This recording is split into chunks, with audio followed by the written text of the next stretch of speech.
अस्सलाम वालेकुम नादरीन, मैं मोहम्मद हसनैन एच न्यूज़ उर्दू में आपका खैर मकदम है। नादरीन, आइए डालते हैं आज की अहम सुर्खियों पर एक नज़र। कांग्रेस का बीजेपी को उसी के हिकमत अमली में घेरने की तैयारी। गोवा, मणिपुर, मेघालय और बिहार में बीजेपी हुकूमत को चैलेंज।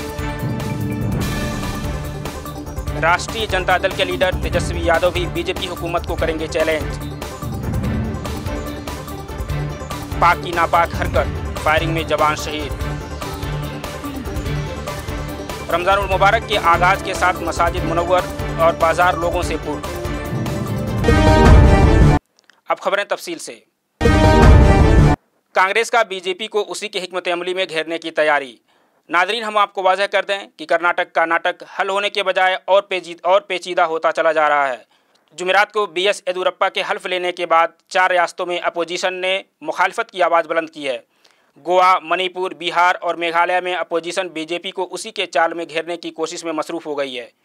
कर्नाटक के तर्ज पर कांग्रेस ने गोवा और मेघालय में बीजेपी हुकूमत को चैलेंज किया है, जबकि बिहार में लालू की पार्टी राष्ट्रीय जनता दल के लीडर तेजस्वी यादव ने कहा है कि रियासत में RJD भी सबसे बड़ी पार्टी है। ऐसे में गवर्नर को कर्नाटक की तरह RJD को हुकूमत बनाने का मौका देना चाहिए।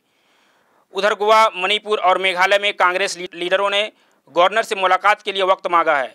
आइए हम आपको बताते हैं कि इन रियासतों में क्या हुआ था। अगर बात करें गोवा की, तो गोवा में कांग्रेस 17 सीटों के साथ सबसे बड़ी पार्टी बनकर उभरी, लेकिन अक्सरियत से दूर रही थी। बीजेपी के खाता में 14 सीटें गईं और दीगर पार्टियों के साथ मिलकर हुकूमत बना ली। वहीं मणिपुर में कुल 60 सीटें हैं, यानी अक्सरियत के लिए 31 सीटें चाहिए थीं। कांग्रेस ने 28 और बीजेपी ने 21 सीटें जीती थीं, लेकिन बीजेपी ने NPP समेत दीगर पार्टियों के साथ हुकूमत बना ली। गोवा और मणिपुर के बाद मेघालय में भी ऐसा ही हुआ। यहाँ कांग्रेस ने 20 सीटें जीती थीं, वहीं बीजेपी ने सिर्फ 2 सीटें। उसके बावजूद NPP की क़यादत में 6 पार्टियों के साथ बीजेपी ने हुकूमत बना ली। इन्हीं सब बातों को लेकर आज कांग्रेस मुल्क भर में कर रही है यौम जमहूरियत बचाओ मुजाहरा। अब देखना यह है कि कानून का राग अलापने वाले कानून की मान मर्यादा बरकरार रखते हैं या एक दूसरे पर कीचड़ उछालते हुए कानून की धज्जियां उड़ाते रहते हैं। पाक की नापाक हरकत, फायरिंग में जवान शहीद। रमज़ान के मुक़द्दस माह में जहां हिंदुस्तान ने सीज़ फायर का ऐलान किया है, वहीं पाकिस्तान ने अपनी नापाक हरकतों को जारी रखते हुए एक बार फिर सीज़ फायर का उल्लंघन किया है। पाकिस्तानी फायरिंग में एक झारखंड का जवान शहीद हो गया है। ऐसा लगता है कि इन नापाकों ने यह ठान लिया है कि ना सुकून से रहेंगे और ना सुकून से रहने देंगे। रमज़ानुल मुबारक के आगाज़ के साथ मसाजिद मुनव्वर और बाजार लोगों से पुर।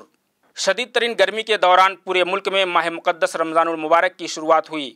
मुसलमानों ने अल्लाह की रज़ा के लिए रमज़ान का पहला रोज़ा रखा। इस मौका पर मसाजिद में रूह परवर मनादिर देखने में आए।